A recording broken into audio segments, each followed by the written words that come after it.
What's up, everybody? Welcome to a Thursday morning edition of The Squeeze. I am Tyler Conium. Thursday already. It's almost round 2 of the NFL playoffs. If you're following along with our New York Giants situation, we've got a plus 25,000, a plus 35,000, and a plus 50,000 on the Giants to win this Super Bowl against either the Bills, Bengals, or the Chiefs. Have not decided if or how we're going to play off of that yet. Maybe a parlay with the Chiefs and the Eagles. Maybe a fourth quarter bet on the Eagles. Do we just let it ride? And if we end up losing the 2 units, so be it. Not 100% sure yet, so we will decide that closer to the day. Went 1-2 here on the Squeeze last night, and here's where it's interesting if you also follow on Twitter. So it was actually a fun day. If you followed here, we went 1-2 down a unit. We had the Colorado Avalanche plus 115, that one.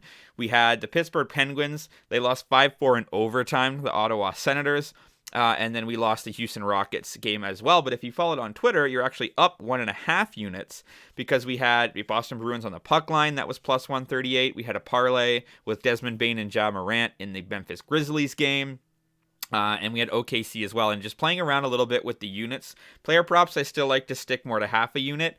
But like OKC, Boston, those were full unit bets. So when I do these videos / podcasts, I research 4 to 5 games at least that I can go in depth about, but I do end up, I only do 3 here, so they do end up on Twitter. So if you're following along on both, you are up a little bit. If you just followed up there, you're up a full unit and a half. And if you're following here, you're down a unit. I also did realize for those that listen to the audio versions, so the video has a ticker across the bottom, but for the week, we are 2-4, down 1.9 units. But on the year so far for 2023, we're 26-18 and up 7.1 units. We had that up to like 12, but it's been a bit of a struggle lately. But we are up in every single sport, NFL, NBA, and NHL, which is always good. So 3 bets for today. We've got 2 in hockey, 1 in basketball. We're going to start in the NHL, and we're going to go to my hometown Toronto Maple Leafs, who are hosting the Winnipeg Jets tonight. Jets come into this game 29-15-1. Leafs 27-11-6-1. This should be a great hockey game. I'm very excited for this one at Scotiabank Arena. 7 p.m. puck drop. I'm going to stay away from the winner in this game because it should be a great game, because they've got the number 1 goalies expected to be in net for both sides. I'm going to go towards the total. So I got this at minus 6.5, I got the under at 6.5 yesterday, minus 120 at DraftKings. Looks like DraftKings has moved that line down to 6 and made it plus 100. So you can shop around if you like the push potential, if you like the higher odds, if you want to go to 6.5, you can find the different book. But in this season, Jets and Leafs are 2 of the best teams to the under. Winnipeg 29-13 to the under. Toronto 25-19 to the under. As mentioned, Hellebuck expected in net tonight. He's 22-11 with a 2.41 GAA. Samsonov 13-3 with a 2.24 GAA. They've played once this season. It was a 4-1 win for Toronto. And lately, when you look at the numbers, it's just ridiculous. Winnipeg, the under is 7-0-1 in the Jets' last 8 versus a team with a winning record. Jets are 4-0 to the under in their last 4 games, period. And then against each other, they've played a few over teams. But when you just the way these teams are playing, especially the goaltending situation with Toronto, which is obviously different than the last several years, this game looks to be an under game. Neither team played last night, so I look for this to be a hard-fought battle, which means I like the under. Staying in the NHL, we've got the Boston Bruins at Madison Square Garden to face the New York Rangers tonight. Rangers are only 11-8 at home. Bruins are 14-4 on the road. Look, the Boston Bruins are 35-5 this season. They are by far the best team in the National Hockey League. Rangers 25-13. Now, my strategy is usually bet against the team that played last night, except when that team is the Boston Bruins. I also don't necessarily like the over-under because this is set at 5.5. So usually I'll say take the team that didn't play last night or bet the under. I'm not going to bet against the Bruins, and 5.5 under that is pretty darn steep. So I'm just going to take straight up money line Boston Bruins. It's minus 105. So you're getting a 35-5 hockey team at essentially even money. Even though they did play last night, they played the Islanders, so it's very little travel. I imagine they didn't get on an airplane at all. Bruins are 5-0 in their last 5 road games. They're 5-0 in their last 5 games playing on 0 days rest, so they're winning all of their back-to-backs.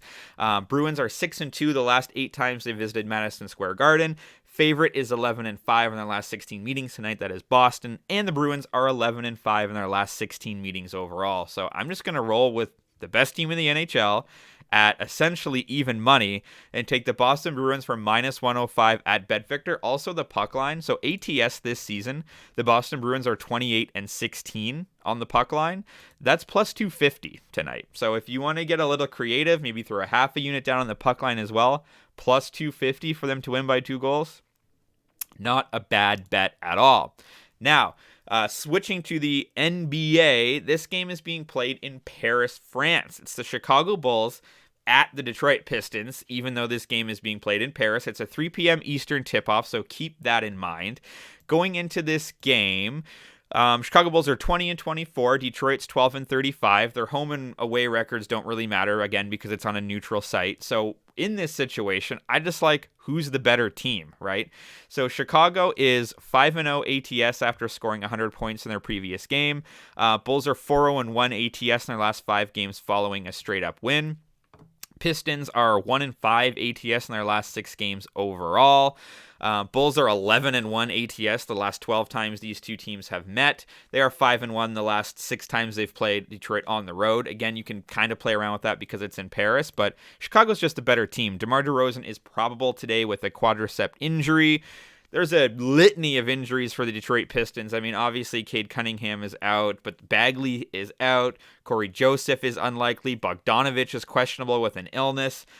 You've got Nerlens Noel questionable. They're just not looking good tonight at all. So I bet this last night at -6. That has since changed to -7. I still like -7. The Chicago Bulls are a much better basketball team, even though the record doesn't necessarily dictate it. But you've got Zach LaVine and DeMar DeRozan, who are going to be the 2 best players on the floor. A 6-point game, really essentially on a neutral site, so on the road, but not on the road. I think the Bulls can win this game by 6. ATS this season, Bulls are actually 22-20, whereas Detroit is 20-24. So Chicago's been covering the spread quite often, more so than the Detroit Pistons. So I'm going to roll on the neutral site. Should be a fun game with the Chicago Bulls. So let's run back down this card. Toronto Maple Leafs and the Winnipeg Jets to go under 6.5. -120 at DraftKings. Boston Bruins on the money line, -105 at BetVictor. And the Chicago Bulls to cover the spread, -6 against the Pistons, -110 at DraftKings. Feel free to leave a comment if you're fading or following. Follow me on Twitter for more picks and props throughout the day. We went 3-3 on those yesterday, so make sure you're doing that. Audio versions available on Spotify and on Apple Podcasts. Let's talk some sports.